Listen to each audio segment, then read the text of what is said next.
வெட்கப்பட்டு போவதில்லை. உமது திருநாமம் அறிந்தவர்கள் கைவிடப்படுவதில்லை.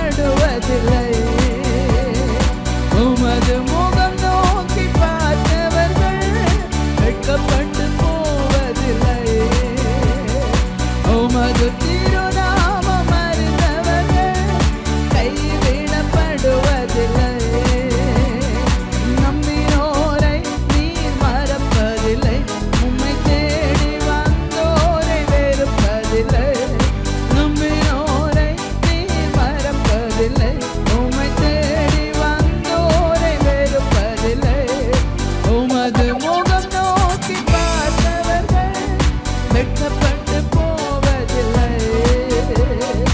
உமது திருநாமம் அறிந்தவர்கள் கைவிடப்படுவதில்லை. இந்த நாள் தியானத்துக்காக வெளிப்படுத்தின விசேஷம் 3ஆம் அதிகாரம் 20ஆம் வசனத்தை வாசிக்கின்றேன். இதோ வாசல் படியிலே நின்று தட்டுகிறேன். ஒருவன் என் சத்தத்தை கேட்டு கதவை திறந்தால் அவனிடத்தில் நான் பிரவேசித்து அவனோடே போஜனம் பண்ணுவேன். அவனும் என்னோடே போஜனம் பண்ணுவான். இந்த வார்த்தை தேவனால் லவோதிக்கேயா சபை மக்களுக்கு கொடுக்கப்பட்டது. இங்கே இந்த சபையை ஒரு வீட்டுக்கு ஒப்பிட்டு பார்க்கலாம். ஒரு சபையாயிருந்தாலும் ஒரு மனிதனாயிருந்தாலும் தேவன் வாசம் செய்ய வேண்டிய ஒரு வீட்டை போல் இருக்கிறார்கள். வாசல் படியில் நின்று தட்டுகிறேன்.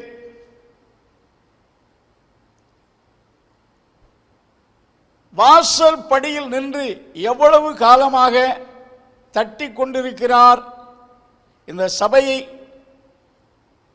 எவ்வளவு காலம் ஆண்டவர் இந்த வாசலில் நின்று தட்டினார் என்று நமக்கு தெரியாது. இங்கே நின்று தட்டுகிறேன், ஆண்டவர் வாசலில் நின்று தட்டுகிறேன் என்று சொல்லுகிறார். அருமையானவர்களே,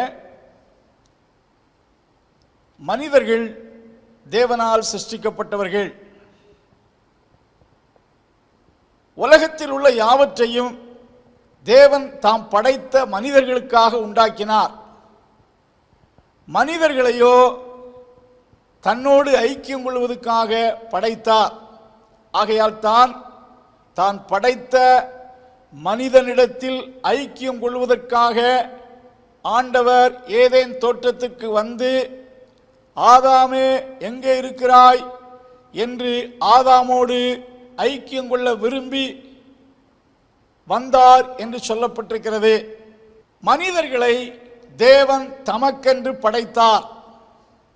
ஒவ்வொரு மனிதர்களும் தேவன் வாசம் பண்ணத்தக்க ஒரு வீடாக இருக்க வேண்டும் என்பது கர்த்தருடைய சித்தமாயிருக்கிறது. இந்த இடத்திலே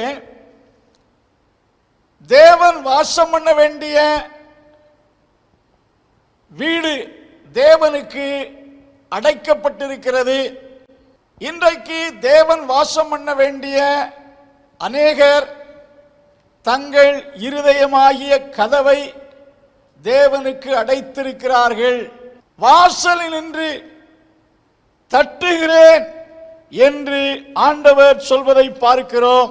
மனிதர்கள் தங்கள் இருதயத்துக்குள் எல்லாரையும் ஏற்றுக்கொள்வார்கள்.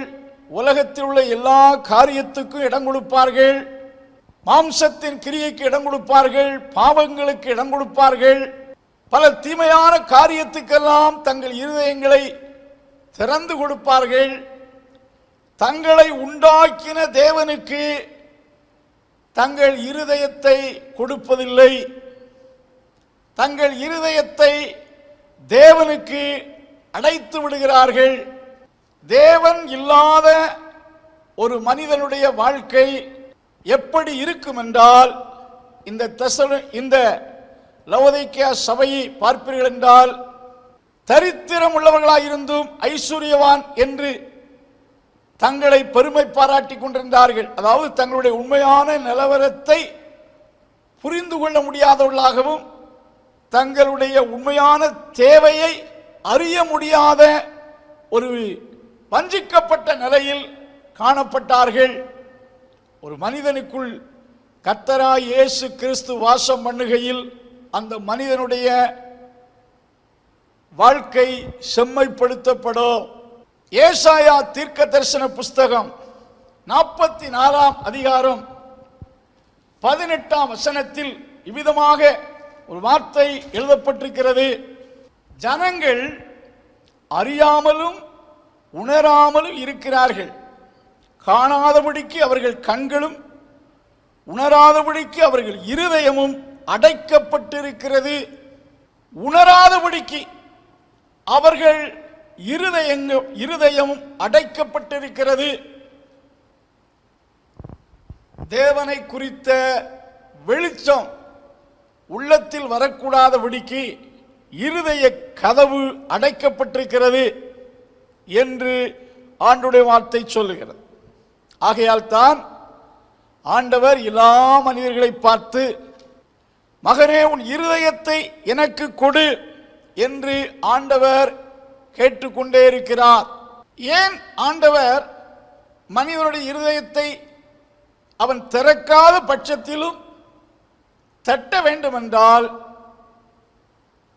தேவன் மனிதனை நேசிக்கிறார். ஒரு மனிதனாயிலும் கெட்டு போவது ஆண்டவருடைய சித்தம் இல்லை. ஆகையினால் தான் மீண்டும் மீண்டும் தொடர்ந்து தட்டுகிறார். வாசல் படியில் நின்று கதவை தட்டி கொண்டே இருக்கிறார். மனிதர்களாயிருந்தால் கதவு திறக்காவிட்டால் கடந்து போய் விடுவார்கள். பட் தேவன் அப்படி கடந்து போகவில்லை, தொடர்ந்து தட்டுகிறார். ஏனென்றால் ஆண்டவர் ஜனங்களை நேசிக்கிறார்.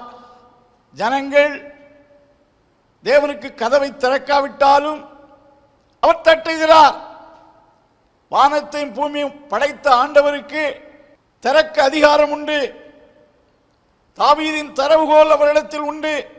பூட்டக்கூடாதபடி திறக்கிறவர், திறக்கக்கூடாதபடி பூட்டுகிறவர். ஆனால் இங்கே மனிதன் தன் இருதயத்தை அவனாகவே தேவனுக்கு திறக்க வேண்டும். அதுதான் மனம் திரும்புதல். உங்கள் இருதயத்தை கர்த்தருக்கு திறவுங்கள் என்பது ஆண்டவருடைய சித்தமாயிருக்கிறது.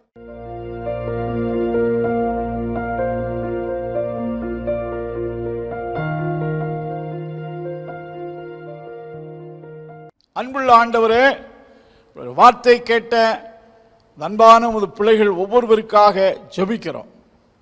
யார் யார் தங்கள் இருதய கதவை இன்னும் உமக்கு திறக்காமல் இருப்பார்கள் என்றால் இந்த வார்த்தையின் மூலம் தங்கள் இருதய கதவை உமக்கு திறக்க பரிசுத்த ஆவியானவர் உதவி செய்யும்.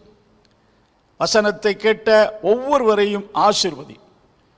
கர்த்தராகிய இயேசு கிறிஸ்துவின் வார்த்தை ஒவ்வொருவருடைய உள்ளத்தில் பிரவேசித்து ஒவ்வொருவரையும் ஆசீர்வதிக்க ஜெபிக்கிறேன். இந்த வசனத்தை கேட்ட ஒவ்வொருவரையும் ஆண்டவர் ரட்சிப்பீராக, ஆசீர்வதிப்பீராக, சமாதானத்தை கட்டளையிடுவீராக. இயேசு கிறிஸ்துவின் நாமத்தில் ஜெபங்கேளு நல்ல பிதாவே, ஆமென்.